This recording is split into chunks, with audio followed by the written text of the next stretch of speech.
Hello everybody, good morning and welcome to the United Stand. I'm Mark Goldbridge and this is your latest Manchester United news as Ruben Amorim confirms INEOS have inflicted a transfer ban on him in January. I'm very angry this morning. I'm encouraged that so many United fans see the real problems at United and want to back this manager, but I'm angry about a multitude of things. I'm angry at INEOS, I'm angry at the players, I'm angry at the media, and I'm angry with some of our fans. And I'm somewhat confused as well as to why. Well, fundamentally, there are a few things I would say. First of all, I genuinely think, and have said before, that you and I would do a better job running this football club because we actually spend our time consuming it day after day. We know the problem players, we know the league, and we know what is needed to be successful in it. Unfortunately, after 12 months of INEOS, I'm really starting to fear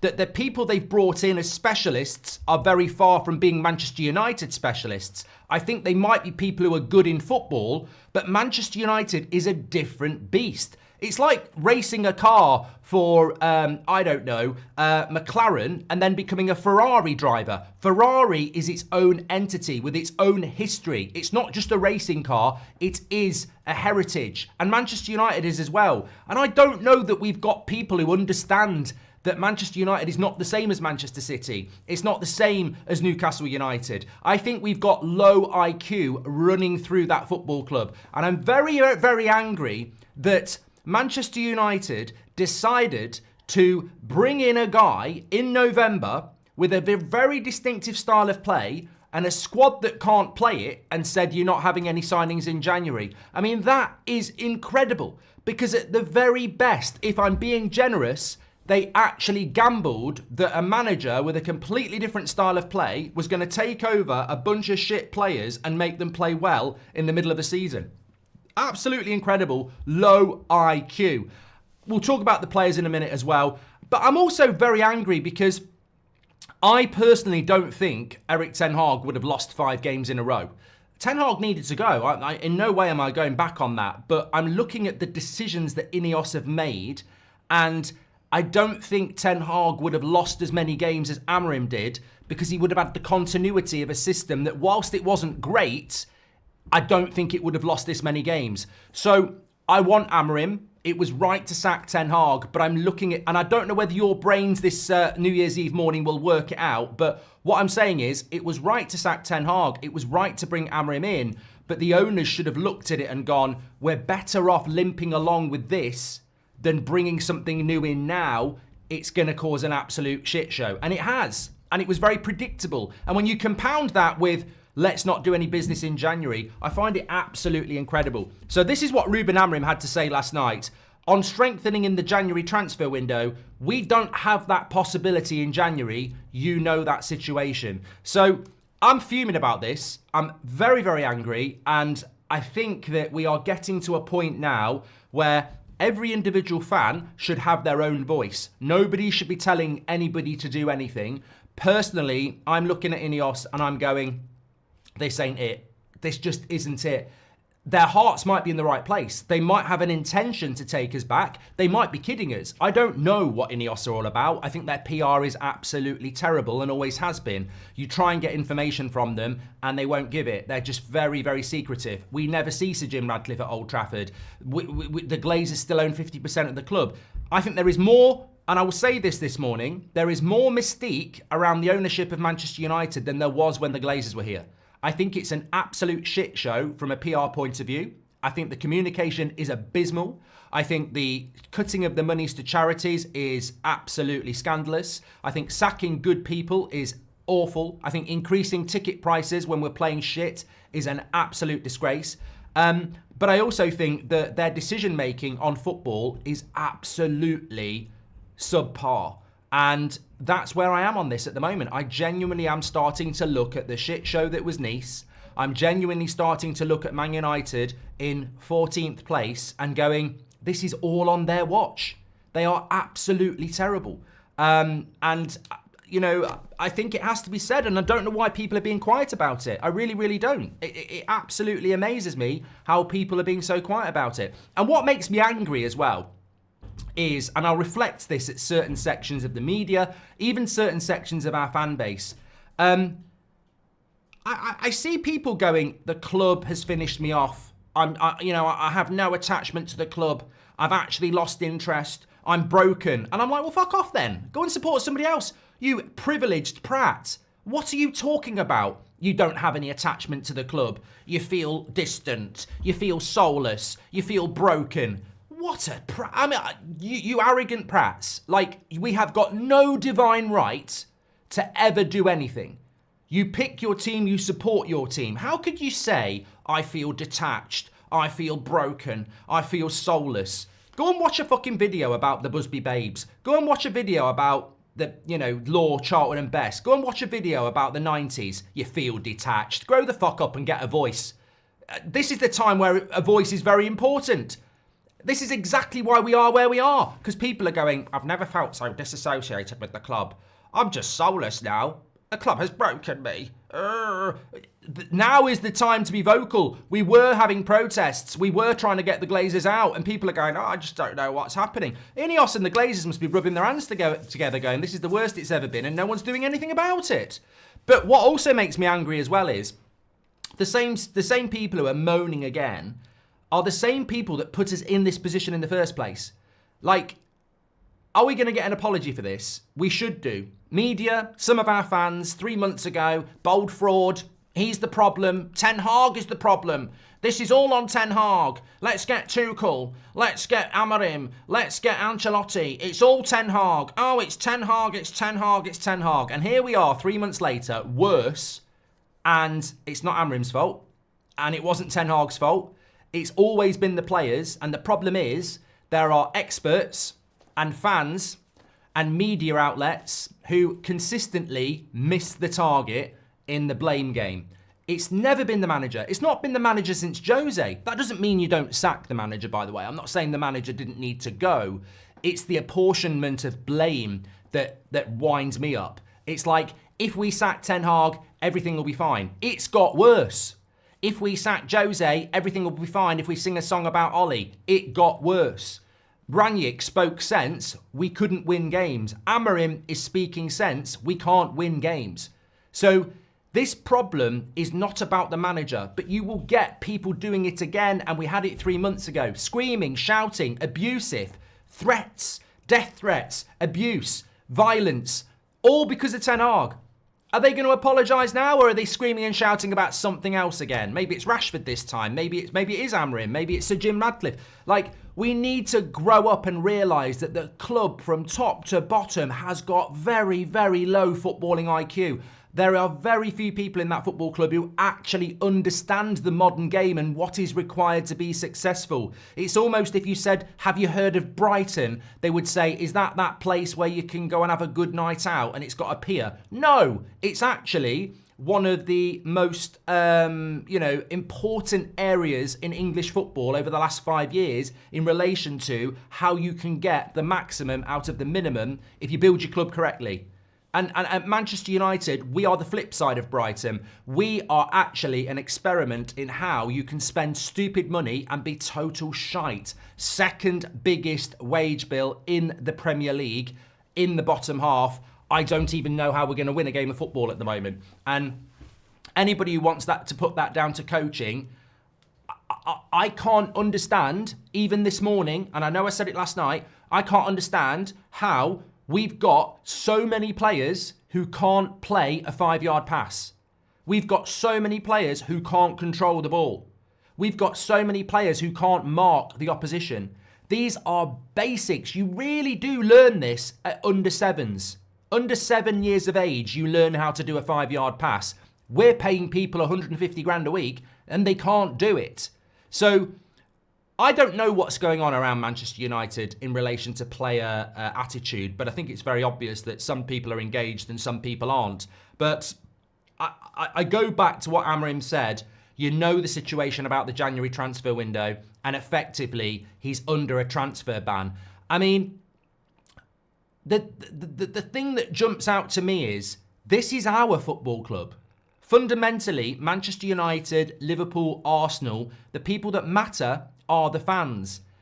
Unfortunately, none of us actually own those football clubs, and you're always going to be in the hands of the people that do. But it doesn't mean you don't have a voice. I feel that at Manchester United, we are being embarrassed. There are football clubs. Somebody said last night about Reading Football Club and people walking on the pitch. People talk about clubs from Germany and Italy and what they've done in opposition to years of abuse on their football club by owners. What are we doing as a fan base? We're playing Liverpool on Sunday. Liverpool fan base would not put up with what Manchester United's fan base has put up with. We are fragmented, we are divided, and those people who represent us are actually the problem because they go around saying, we're going to do this, we're going to do that, but we won't do it with them. They're not real fans, we're the best. They're actually, in my opinion, just bothered about reputation and being a top fan. Anybody that wants to win an election has to get everybody on board. If you have an election in your country and the president or prime minister-elect is somebody that doesn't like, people from the north, then Jon Snow FC, he will never get in or she will never get in because you have to, whether it goes against what you think, if you're going to lead and make a difference, then you have to be somebody that encompasses everybody and wants to represent everybody. And this is the problem at Manchester United. We have groups that want to represent what they think is right. In a sense, it's bigoted because they have a very distinct idea of what a Man United fan is, and they're the only people they want to talk to, and everybody else can sod off. And the Glazers go, idiots. You have to get everybody on board. And that is what other football clubs do. That is what Liverpool do, because ultimately all they care about is what Liverpool stands for or what AC Milan stands for. And at Manchester United, we've lost our way. This football club today, on the last day of 2024, is in the worst situation it's been in probably in years. This is worse than the Super League. This is absolutely terrible because this is 12 months in to this will be good for the club. Don't worry. Selling the club, getting rid of the Glazers, getting rid of the debt, that's not the thing to do. Let us get in bed with the Glazers with 28% and we'll make it better. And they've made it worse. It's worse than it's ever been. And we are failing as a fan base. And you know what? You can get political or you can just bring it back to the fundamental. This ownership decided to sack a manager they'd just given a new contract to. They paid him £15 million. They then spent £12 million on a manager that wanted to wait until the end of the season. They threw him into a fucking shit show and then said to him, you can't buy players till the summer. What the hell is that plan? It's low IQ. We've got people in charge who don't know what they're doing. They are very good business people, but football is something very different. They don't know what they're doing. I'm very scared. They seriously don't know what they're doing. They spent 6 months taking a director of football out of a rival. He was only here for 4 and they've sacked him. They spent, £300 million on the summer and a new contract for a manager they sacked after 2 months. And then they spent another load of money bringing another manager in, throwing him into a shit show and then saying, we're not going to give you any money in January. He wanted to start in the summer. Why didn't you just wait till the summer? You're burning this manager on ridiculously bad records. He came here with an amazing winning record. You've fucked him. You've absolutely fucked him. How many games have we lost in a row now? 5? We'll lose on Sunday, 6. Arsenal, 7. You're destroying a managerial career on idiocy. Oh, let's go and get Amorim. He's a great coach with a great system that doesn't suit what we've got. And I've got a great idea as well. Let's not do anything in January. And you know what? The scary thing is I can probably figure it out. And there might be some of you going, be fair, be fair. I can figure it out. I think what they did is they went, better to get Amorim in straight away and give him as long as possible to work with this team ahead of the summer. I think that was probably the plan because in business, that's probably a good idea. In football, it's a terrible idea. It's absolutely terrible. Let's get him in November so he's got 7 months to work with the team ahead of the summer transfer window. This is a great idea. This works in business. In football, it's fucking idiotic. And this is why Jose only wanted the job in the summer. Pochettino only wanted the job in the summer. Managers want the job in the summer because there's a big, massive transfer window and there's a big, massive pre-season. They don't want the job during the season because you come in, the players can't be trained, they're tired, they're mentally gone, there is no transfer window, and things can go wrong very, very quickly, like they did with Ranić. But what makes me really angry about this is just how naive their football knowledge is, that they actually thought, well, we won't spend anything in January, but if he's got 7 months with these players, we'll be better for next season. Wrong answer. You've basically brought a manager in, tied his hands up behind his back, given him a shit show in a season where he can't train them, where he can't sell them, and he can't buy anybody, and we're actually going to get worse. It's incredible how low the IQ is in the running of Manchester United. And look, I've said this for years. There's plenty of other people who know it as well. It's terrifying how low the morale is in that football club. It's terrifying how low the IQ is in that football club. I mean, look at the social media last night. Look at the social media ahead of the game last night. They're posting pictures of Rashford. I mean, if I was Rashford's agent, I'd be saying, what the fuck are you doing? Like, the fan base is furious with him. We've done an interview we shouldn't have done. We've asked to leave, and you're putting pictures out of Rashford's back. The club's just, it's thick from top to bottom. They really don't know what they're doing.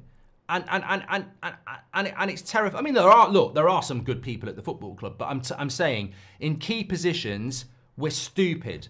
Ahead of that game for Newcastle last night, I half expected Rashford and co to be on the pitch going, winning team. It was that bad. But look, if we're not buying players in January, and I'll repeat again, this is where we're at. Ruben Amorim asked about transfers. We don't have that possibility in January. You know that situation. Well, I believe things will gradually start to get better. I've got to say this. I think anybody who's talking about relegation, get on to talk shit. You know, there must be channels with low moronic IQ for you. I mean, this is just not happening. There's more chance of us winning the Europa League than getting relegated, and I think we'll win the Europa League. And people can ridicule me. I genuinely think we will. Relegation, just shut up. I mean, it's baby talk. You know, let's get Coco Melon on. It's absolutely ridiculous. We will not get relegated. Like, it just won't happen. You could literally... I think what needs to happen is that you can't trust Casemiro. You can't trust Rashford.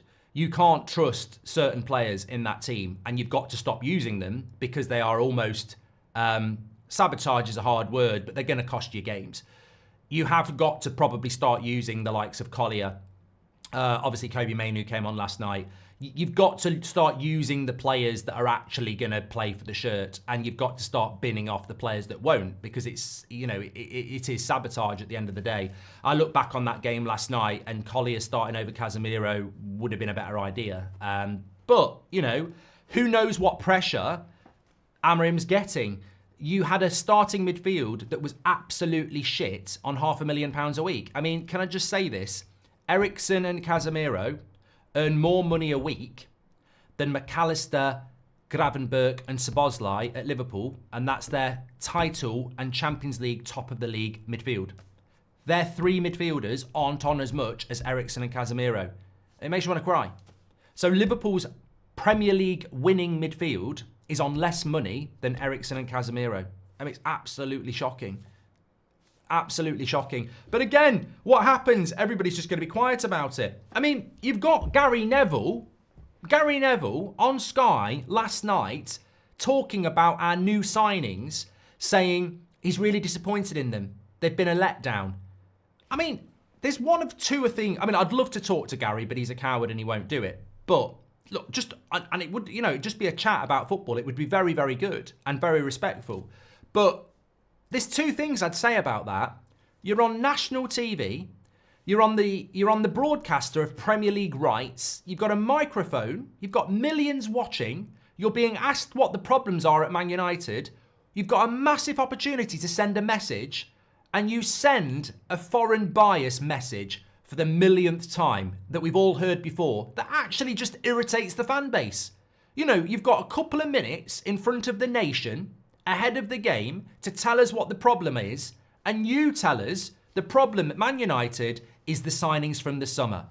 Where have you been, Gary?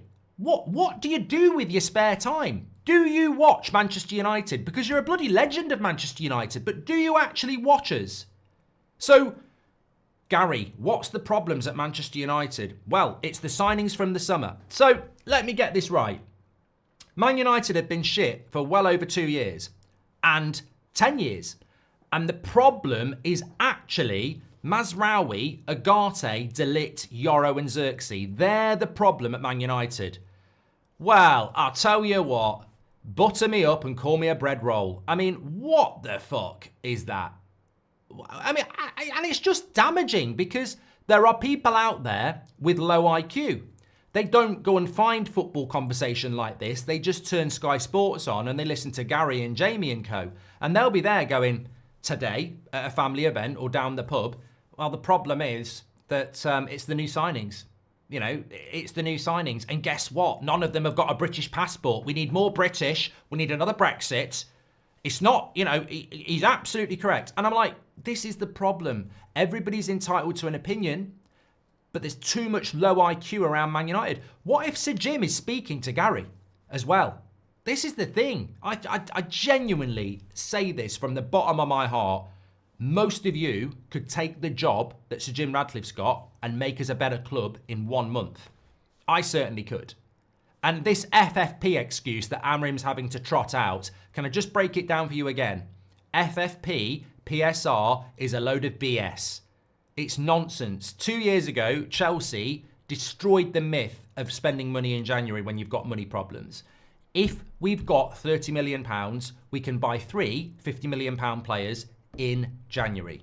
And you do that by putting them on 5-year contracts and saying to the club that you're buying them from, we will give you 10 million a year for the next 5 years. It's what we've been doing for a while. It's what every club does.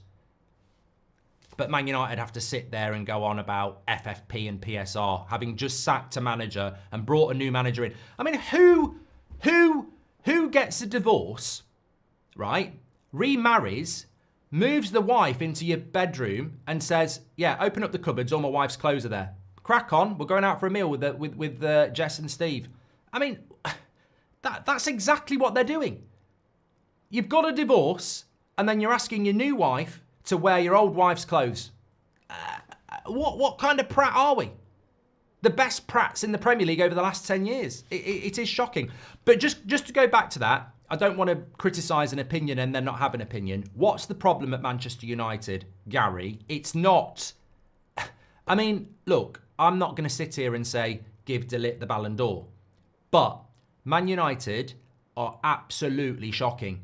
We're shocking. We've lost the last 3 Premier League home games. Bournemouth, Newcastle and Forest. We are shit. We are absolutely shit. But this season, without a shadow of a doubt, 4 players that I would not criticise would be Mazraoui, De Ligt, Ugarte and Ahmad. I think those 4 players have been our best players comfortably. So why have we got on mainstream TV an ex-United player in 4K saying he can't believe how bad the new signings have been, as if they're the problem? So I'll tell you what the problem is at Man United. It's got nothing to do with the new signings. I actually think if you take someone like Ugarte, who came in at the end of the window, right at the end of the window, with no pre-season. So Ugarte came in at the end of August with no pre-season at all. We're not even in January yet. We're at the end of December. So he's been here for September, October, November, December. He's been here for 4 months, in which time there's been 3 international breaks. The manager that brought him in wouldn't pick him. Then he got sacked. A new manager's come in. I think for all the upheaval and all the bad results and how late we brought him in, I think actually he deserves a big pat on the back. And somebody should be saying that's the sort of mentality we need in this football club. Because the upheaval he's had in 4 months is incredible. Same for De Ligt, same for Mazraoui. So, you know, I don't get the criticism of them. The problem at Manchester United, Gary, is the people that you won't call out, and you still haven't called out because you're probably rebuilding Manchester with them, INEOS. Why, when you were on telly last night, did you not speak about the ex-Manchester United players' charity that's had its money cut by Manchester United? Because if it was the Conservatives saying something about cuts a few years ago, you'd have been saying it on Sky. So why aren't you saying something about that? Why aren't you saying something about the foundation having money cut from it? Why aren't you saying things about ordinary people losing their job? Why aren't you saying things about Casemiro on 350k a week basically taking a dump all over Old Trafford last night? Marcus Rashford, why aren't you saying anything about him really? You know, the problems at Manchester United are deep-rooted and they've got nothing to do with new signings who've only been here for 4 months. The problems at Manchester United are multiple. And I think that when you look at Manchester United, if you want to talk about 5 players that are a problem at Man United, it's not the 5 players that we signed in the summer. If you want to make it about players, explain to me why Dalot has gone from being one of our better players to consistently terrible. Why has Garnacho gone from being one of our better players to consistently terrible? Why is Rashford, you know, on 300 grand a week, a local lad, and wants to leave the football club? Why is Casemiro one of the best paid players in the world and looks absolutely shit? Why is Luke Shaw completely let off by the media and hasn't been fit for 18 months? But if he was called Anthony Martial, he'd be being slated on every radio show, every TV show, every minute of every day. Why are people not talking about Mason Mount, who cost £55 million with a year left on his contract and has been injured for 18 months? So the list goes on, but it doesn't fit what they want to project to you, because ultimately the passport doesn't fit, or there's a bias towards new players that they didn't want in the first place. As I said, the problem at Man United is there is too many people with completely low IQ when it comes to what the problems are at Man United. I think Amorim has told us what the problem is. I think Rangnick has told us what the problem is. We need a clear out and a rebuild. And unfortunately, and you can't make it any blunter than this, we need a clear out and a rebuild. But our owners, INEOS, and Amorim has confirmed it, have inflicted a transfer ban in the transfer window, which opens tomorrow. How are we going to be successful? Why are we putting up with this? Why is it people can't figure this out? We are 14th. Some people think we might get relegated. It's December the 31st. Tomorrow, the transfer window opens. We are terrible, really, really bad. And our owners are saying we're not doing anything in January. I'm trying to stay calm here, but I never, ever could get my head around why every year under the Glazers, John Murtagh or Richard Arnold would come out and say, we like to do business in the summer. We don't like doing business in January. I genuinely thought INEOS, when they got hold of the club, were going to do things differently. And they're doing things exactly the same. How can they sit there and allow Fabrizio Romano to put out a well-briefed tweet yesterday saying that Man United are planning for the summer and not January? This is not new. This is a wolf in sheep clothing. This is Glazers in different wrapping. This is just a joke. This is absolutely terrible. We were never 14th at Christmas with the Glazers, and they never spent anything in January anyway. And INEOS are genuinely going to sit there and allow people like Fabrizio Romano and the manager to say we're not doing anything in January. I mean, it's disgusting. And why are people quiet about it? It's almost like people are under a spell of it'll be all right, it'll be fine. Well, why is it going to be all right? I was asked a question last night. What 5 players would you take to be part of the journey if you can only take 5? Well, it's probably about right. The 5 players I would take at the moment would be Ahmad, Agate, Mazraoui, De Ligt, and Mainu. And a lot of that's because of age and performance. Those 5. I'm not dismissing Bruno, but he's 30 and, you know, it's a journey. Maguire's 32 in a couple of months. It's a journey. So there are players that are close. There are players I would like to take on that journey, like Yoro. I still believe that, you know, I'd love Garnacho to get back. I'd love Rasmus to start scoring goals. But if 5 players out of that squad, it's pitiful. And we'll all have different 5s. But if I'm struggling after 5 to build a future, and this is the second best paid squad in the league, and INEOS are sat there going, let's not doing anything in January. Lads, I'm struggling to take 5 players to build a future with from your amazing squad that you don't want to buy any players for. You literally need to find $500 million as quick as you fucking can and start spending it.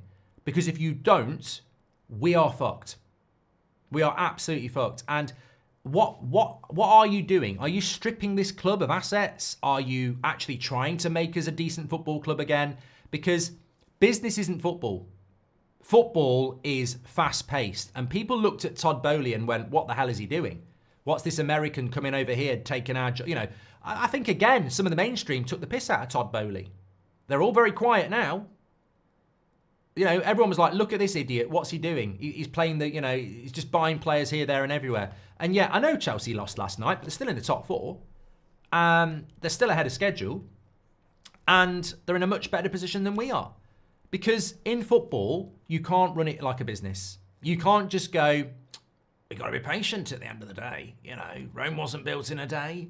And at the end of the day, we want to walk to the right decision, not run. You mean you want to snore? You're so slow. You can't be like this in football. There are 2 transfer windows. You have to take them. And as I've said to you before, Amorim's contract is up in 18 months. He's got a 2.5-year deal, but nobody goes into their last year. It never works. So he's got 18 months to earn a new contract. So basically he's got a year, because if you're not going to do anything in January, he can't buy anybody till the summer. So he's got 1 year to prove himself. It's incredible. No wonder Amorim wanted the job in the summer. What they basically did is they put him over a barrel then, didn't they? Because Amorim has said, I wanted the job in the summer, and Man United said it's now or never. And that now or never clearly was, you won't have any money in January, but you won't have the job in the summer if you don't take it now. I mean, what a bunch of prats running the football club. Who says that to somebody? You either take it now or you never get it, and there's no money in January. I mean, just crazy. And look, what I will say about the manager is, I like him, I back him, I like everything that he says, but he probably looked at the situation and didn't think it was going to be as bad as it was going to be. And look, I agree that if we'd kept Ten Hag, the results wouldn't have gone as bad. If we'd kept Ruud as an interim, the results wouldn't have gone as bad. But that's just an IQ thing again, because what we're doing with Amorim is we are literally taking something that's broken and smashing it up to rebuild it. Whereas if you'd kept Ten Hag or you'd kept Ruud, the broken thing still would have worked sometimes, but ultimately it's broken. So you just keep limping on until it's completely broken. Whereas Amorim's come in and broken it completely, and now it needs to be rebuilt. What I'm talking about is you would get short-term results with Ruud van Nistelrooy or keeping Ten Hag, but it would never go anywhere that you want it to go. This, we're breaking it down for long-term benefit. That's the plan. But unfortunately, they're not giving him the ingredients to do it either at the moment, which is very disappointing. Problems are no left back for the last 2 years. Problems are Mount, Anthony, Sancho and Arne Xerxes. Yoro is not a 72 million player. Keeping Eriksson. No replacement for Fred or McTominay. No Bruno backups as Udit. Well, look, I don't think we need to apologise to Bruno Fernandes. He's on 300k a week and he's not been very good all year. But what came to pass last night is that you can be bad and be worse. And I think we saw last night that without Bruno, we're worse. We might be bad with Bruno, but we're worse without him. And I think many of us sort of figured that was the case the other week when he got subbed off. We're worse without Bruno at the end of the day. And that doesn't mean Bruno's the saviour. But when you get people like Roy Keane saying that Bruno shouldn't be the captain, this is where I disagree with Roy, because I understand what he's saying. There are better captains than Bruno Fernandes. And as bad as he might be, he is actually the best we've got. So, you know, we're not great. You know, Bruno's not going to come back and make us win the league, but we are better with him. I agree with Stuart Atkinson. Bruno's not the answer either. That's exactly what I'm saying. I don't think Bruno is the answer as captain, but sadly, he is the best that we've got. INEOS ruined the Mercedes F1 team. Lewis Hamilton was consistently winning until they came in, says Julius. Do you think Amorim should play the youth players, says Rex? Not at Anfield. Cameron Smith says, Xerxes out on loan, good for him. Well, look, Cameron, I mean, there's a lot of people out there this morning, and I'd love to know what your thoughts are. There's a lot of people out this morning feeling sorry for Xherdan and slagging off the fans for cheering him getting taken off. Football fans are entitled to their opinion, whether it's social media, whether it's match-going fans who give up their time to travel and spend money to go and watch a game of football. People will always be entitled to an opinion, and you can't be the gatekeeper on what can and can't happen. Where it becomes problematic is where people are abusive. And I think that last night, I never agree with booing players, even though there are some players I absolutely would love to just boo in their face. I don't like it. I don't agree with it because even 10,000 people booing or cheering you going off, it's still a human being that's being subject to that. So when Xherdan got cheered off last night, you can see it absolutely damaged him.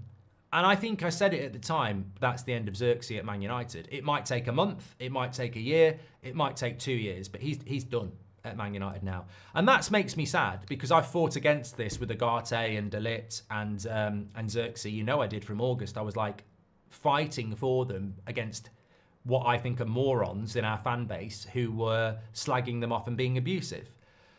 But also there's a reality. Ugarte and De Ligt have proved that they are worthy players to build with. I agree with that. But with Xherdan, I think he's struggling. And he might have come good. Like you look at someone like Gravenberch at Liverpool, his first season wasn't good, and then this year he's been brilliant. He might have come good. It's difficult to be an attacker in a Man United system. It's a graveyard shift. But I think fundamentally with Xherdan, he doesn't suit Amorim. I don't know whether he suited Ten Hag, but he doesn't suit Amorim. I don't actually think he suited Ten Hag. I actually will say this. I don't know why we bought Xherdan, because he's not a number 9 and he's not a number 10. And what I mean by that, in Ten Hag's system, the number 10 is always Bruno. So he never would have played there, and he definitely can't do the 9. And then he can't do it in an Amorim system. So I think it was a bad recruitment. And Xherdan should have gone to AC Milan, and his agent saw the dollars. So they're to blame as much as Man United because they followed the money. They were meant to be going to AC Milan. But seeing him go off yesterday and then go down the tunnel and then reappear and have his hood up, I felt sorry for the lad because I don't think he's really done anything wrong other than underperform and be a new player in a club that doesn't fit. But I don't think he'll be coming back from that mentally. It's funny because I said last week, I actually think all the stories about Italy are coming from him and his agent anyway. I don't think he's settled at Man United. I don't think he's happy at Manchester United. And that might not be a bad thing because if he might see what we see. I don't fit into this system. This isn't the right club for me. So I think he's gone. I don't know whether it'll happen in January, but he's an Ineos signing, Xherdan. I don't think he was a Ten Hag signing. He's certainly not an Amorim signing. So again, I think that would go down as who was behind that recruitment because I just don't think it was the sort of striker that Ten Hag wanted, and it's certainly not what Amorim wanted. But I don't think he'll be coming back from that. You know, the cheering, mentally, footballers are very egotistical, and I don't think he's going to appreciate that at all. Do I think it was aimed at Xherdan? No, I would defend our fans. They were chanting for Ruben Amorim at 2-0 down yesterday, and I think that was amazing. So we're going to sit here and say our fan base are amazing for chanting for Amorim in such a difficult situation, but then we're going to criticise the same set of fans for cheering that. I think they were cheering the substitution. I think if it was Casemiro, the same thing would have happened. So I just think it's unfortunate for that player. But you know what? We talk about sacrificial lambs. Is there any player that doesn't deserve a bit of shit at the moment? There's not many. Booing a 23-year-old performing while the tell team is underperforming is just never right, says Jenny. Jenny, I've got to be honest, I don't care. These players get paid a lot of money. Xherdan was playing absolutely shit. So was a load of other players. I mean,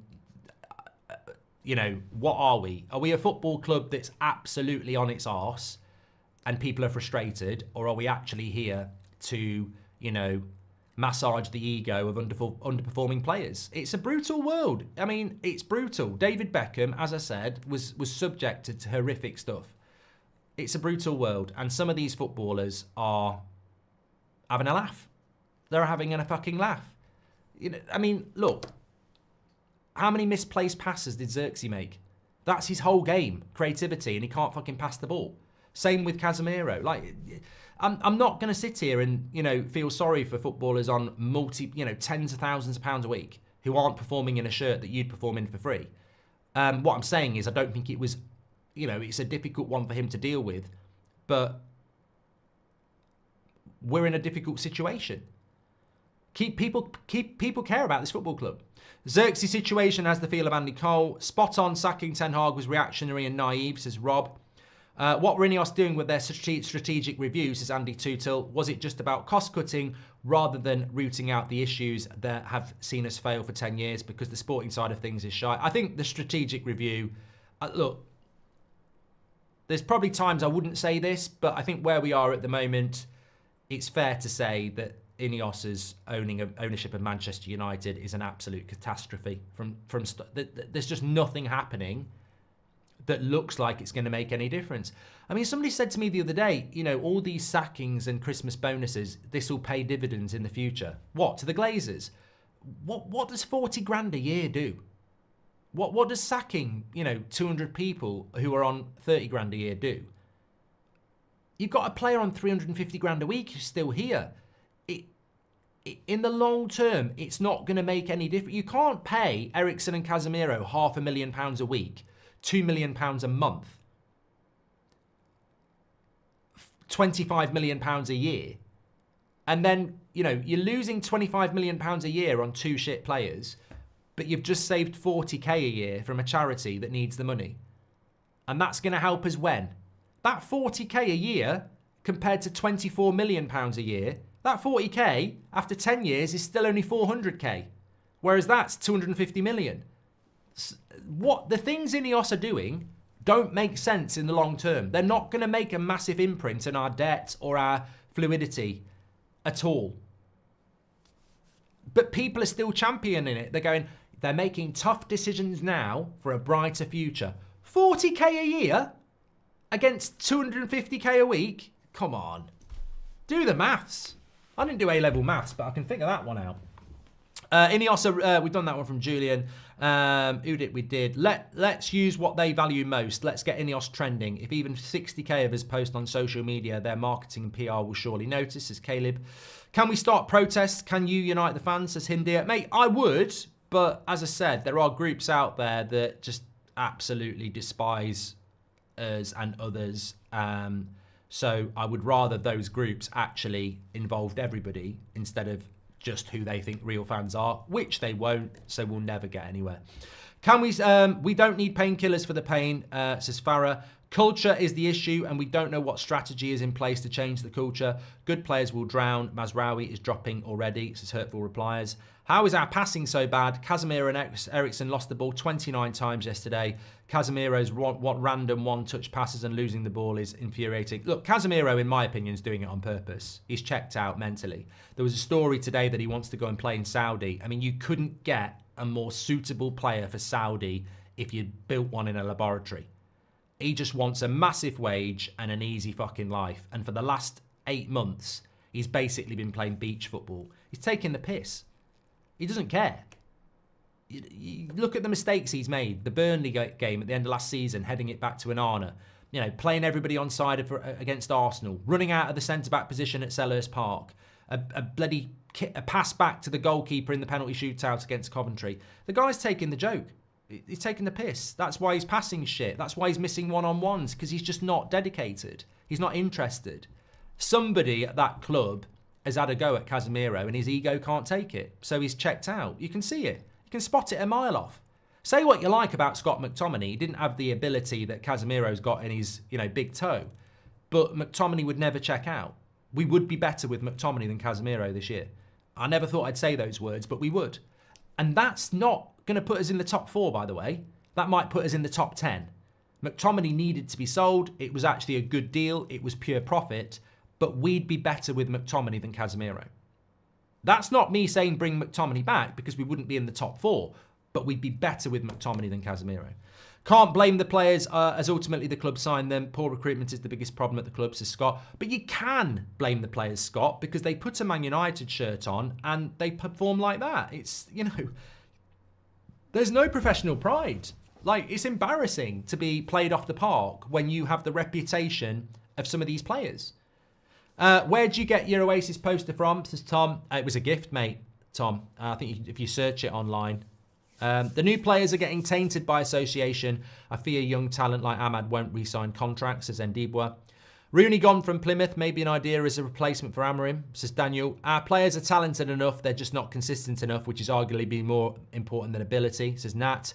Amorim, every game, pacing on the touchline, frustrated, angry, for people who make 100 and 200k a week who can't be bothered. Makes me sad for the guy. Not long ago, he destroyed City 4-1, and now this, says Lazarus. We need a full sale now. Enough of the cuts, enough of the mediocre, enough of the FFP excuse, enough of the stadium abandonment. INEOS out and Glazers out, says Ryan. Yeah, well, I don't disagree with that, because I was saying that over a year ago, as many of us were. We lost. We ended up with this situation, and we still just have to hope it'll work. Would take Cristiano in a heartbeat over our options now, says Vinny. Nev said Delo has been good since Amorim came in, says Guy. I mean, what is he watching? I'm at a stage where I've lost faith in INEOS and just see them as a front for the Glazers, says Richard Mugford. I think that even Amorim didn't realise how bad these players are, says Double D. You put a rotten apple into a bowl of apples, the rest of the apples will rot, and that's what's wrong with the team. I think Ollie said that as well, Double D. We won't get relegated FC, says Bruh. Mark, the club was serving raw chicken, says Alexander. I think they got Amorim now because if they wait till the summer, he'll have others after him. They really didn't want him going to City, so they thought they'd destroy him here, says Solberg. Worse off now than a year ago, says Josh. INEOS out. What I hate is how the media, opposition fans, pundits are loving this situation, and we're so broken we can't even defend our beloved club, says JT. I disagree with that. Look, I said this last night and I'll say it this morning. I don't mind being in this situation. I hate Man United not being good, but I don't mind being in this situation because this is what support is all about. This is what loving your club's all about. I'm not going to sit here and say it's acceptable. I'm not going to sit here and say that the players are okay. I'm not going to sit here and say INEOS and the Glazers are good. They're an absolute shit show and they need calling out. But not one bit of me is checking out from being a Man United fan. Not one bit of me is thinking I'm broken or whatever. I am as committed as I've ever been. I am as determined as I've ever been. I am, willing to go to war in a footballing sense for Manchester United. That's how I feel. I actually feel invigorated. I actually feel angry. I actually feel like, they're attacking us. What are we going to do about it? But unfortunately, I think a lot of fans feel like that at the moment, but the people who represent us have down tools. I'd love to be putting the shirt on Sunday or last night because, I think we understand. But unfortunately, we've got a bunch of twats who put their personal feelings ahead of what we care about, which is actually the badge on the shirt. I'm sick of hearing about the system. Lost from 2 crosses, both times had 5 defenders. We can't defend or cross. How does a back 4 help, says Jake. And Russell Thompson says, after cutting a charity fund, we can't put it past Sir Jim wanting the parachute payments. Brought nothing but negativity, says Russell. Eric Ten Hag came better reputation than Amorim, had similar formation as previous manager, and people thought it'd get better. It's laughable, says Abhijit. Mark, do you reckon we've seen the last of Xerxes? I do. I do. I know what you mean, Mark. Stick with the manager and help him, says Rub. Hi, Mark. Happy New Year for tomorrow and for all the community. Hopefully in the new year, United will rise again, says Gaming UK. Systematic problem comes down to one thing, ownership, says JE. The tone always comes from the very top. Scores of players, half a dozen managers, nothing improves until the owners change. This culture is United. Thanks, Mark and the team, and helping me through the pain this team gives me. I'm glad this community know what needs to be done. Happy New Year. Happy New Year to you as well, Connor. Peter's gutted with where we are, disappointed with the treatment of Xerxes, was hoping for a better result for my birthday. And Patrick Lynch says, once again, the manager is left hanging out on his own, being held accountable for things he can't change under this ownership.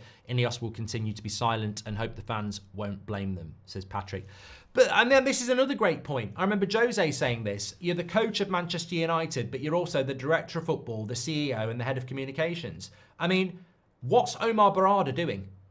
Oh, Omar's done a great job. Omar worked in the background to get Amorim. You're the CEO of one of the biggest clubs in the football club in the world. Do a fucking interview, mate. Front up. If I was the CEO of Man United, I'd be demanding to do more interviews. We haven't got a director of football anymore, so we can't do that. But, where everybody's hiding. It's Amorim. Amorim does more interviews than Alan Sugar. Every bloody day there's a new Amorim interview. No wonder he can't train the players. He's too busy doing fucking interviews. We've got a CEO. We've got a CEO. He should be doing interviews, and he's hiding in his fucking office as well. Who are these people? Who is this dream team? One of them's been sacked already. Fucking hell. When Manchester United were absolutely massive as an organisation. There are so many moving parts, and the manager has to deal with everything when he clearly needs to be on the training ground. Why aren't people like Jason Wilcox, technical director, talking? Why isn't Omar Barr talking? Why isn't Sir David Brailsford talking? Why isn't bloody Sir Jim Radcliffe talking? They're all bloody hiding in the background. You bought the football club. Communicate. For the love of God, communicate. How should INEOS get rid of this big earners if no one wants to buy them? How is it INEOS' fault for the past regime handed out the contracts? Vitor, I like what you've done. You've picked one little thing where you can defend INEOS. Are you going to defend them for everything else? 14th in the league, not buying players in January, sacking good people, removing money from the charity, keeping the Glazers in place, the debt's still here. Yeah, but you chose one little thing that you might be able to help them out. And mate, you can get rid of players. I don't know what world you live in, Vitor. You can get rid of players. Keep Marcus Rashford on the bench or out the matchday squad. See how long he stays at Man United. Keep Casemiro on the bench or out of the Man United squad. See how long he stays. You've got to get tough with them, mate. And also, the biggest thing for me, Vitor, is why would we be sympathetic to INEOS? They literally walked into this eyes wide open. They knew the problems and they put a deal together to stop Qatar buying the club. Who would you move in this January, even though we can't replace them, says Vabuff? Rashford's got to go. Casemiro's got to go. Eriksen's got to go. I'd love Luke Shaw to go. Anthony needs to go. You know, there's a massive list of players we need to go. Does it matter which 2 or 3 go? Try and get rid of as many as you can. Ram says maybe INEOS is fine with relegation so we can make the 100 million promotion from the Championship. I don't know. This team needs a left back and to put Delo back on the right. Keep playing him out of position and keep wondering why he's now shocking, says JF. Why are you not going on Onana fans who wanted De Gea out? He never comes for a crop. Look, I've done a video on Onana. I think he is a problem, but I don't think he's our biggest problem. He's not a very good shot stopper, and that's the bottom line. He's just not a very good shot stopper, and he's terrible on crosses. What more do you want to say? 5 minutes away from New York in NZ. I hope that in 2025, Man United can see better times, and that us as fans can enjoy watching our team again, says Lee. Have a good New Year. Timmy says a lot of them has to go. Look, I could talk and talk and talk, and I want to finish by 11. But thanks everyone for tuning in. We've got content for you. I'm not live at 8 o'clock tonight unless something big happens because it's New Year's Eve. So I want to say on a live show, Happy New Year. Got some good content coming for you, and we will be back live tomorrow. I think we might be live at 2 o'clock actually. I'll have to check the schedule. But what I wanted to say is, when you look at Amorim on the touchline, on his hands and knees, you know, stressed and frustrated, think if you were in that position, what would you do? Because I've been in that position. I've coached, I've played the game, and whether you're on the pitch watching it or you're a coach watching it, you turn around and you look at your bench and you've got the likes of Garnacho and Rashford who aren't playing well for whatever reason. You've got a couple of kids in the centre-back and the midfielder. You've got Anthony, who everybody knows ain't up for it. The bench ain't great. And then you're looking on the pitch and you've got people who aren't marking people, who aren't passing the ball 5 yards, and you're looking at it and you're going, people talk about systems and people talk about coaching. I've got players behind me and in front of me who aren't doing things that Preston North End are doing. Like, they're not putting in the effort, they're not marking players, and they're not passing the ball 5 yards. Until those players switch on and start putting effort in, pride in, and the basics in, we can't do anything. And I don't think people understand that. And you could be Gary Neville or Jamie Carragher or, you know, Jamie Smith talking about systems, talking about signings. Why aren't you talking about the thing that we can all see? You can't coach the basics. A player needs to run, concentrate, and do the basics. And we don't do the basics. Nobody's consistent, nobody runs enough, and nobody does the basics. And it doesn't matter who the coach is, you can't coach. You don't put the cones out and put Rashford and Garnacho 10 yards apart and say for an hour today, pass the ball back and forward to each other. You can't do that. You can't do that. You do that when they're 7. You can't take it back to that. You can't teach them to play a 5-yard pass. Why aren't they able to do it? And don't tell me I'm making that up. I've seen it for weeks. They can't play a 5-yard pass, most of them. It's terrible. Thanks everyone for watching. We're back at 2. Smash a like on the video and subscribe. Take care, everyone. I'll speak to you all in a bit.